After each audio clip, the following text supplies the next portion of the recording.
સુરતમાં આજે સ્મૃતિ ઈરાનીના વિવિધ કાર્યક્રમો છે। કેન્દ્ર સરકારના બજેટ સંદર્ભે માહિતી આપી સ્મૃતિ ઈરાનીએ કહ્યું, પ્રગતિશીલ ભારતનું આ બજેટ છે।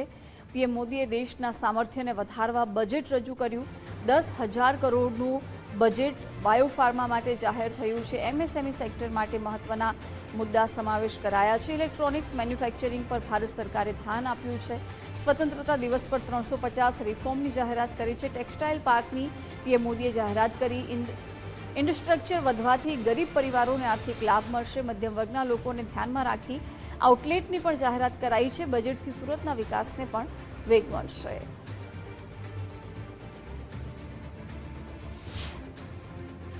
बजट में सूरत चूंकि विशेष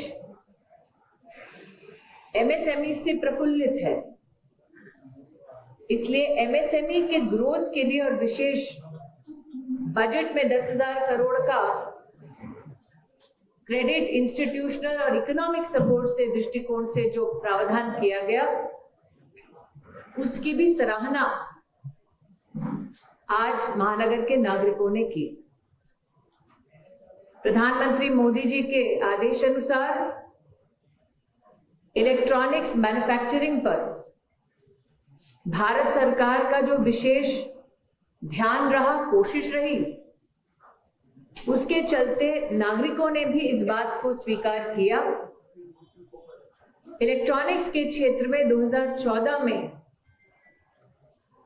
जहां एक जगह $4 बिलियन का एक्सपोर्ट और उसकी चर्चा होती थी, आज 37 बिलियन के एक्सपोर्ट की चर्चा होती है।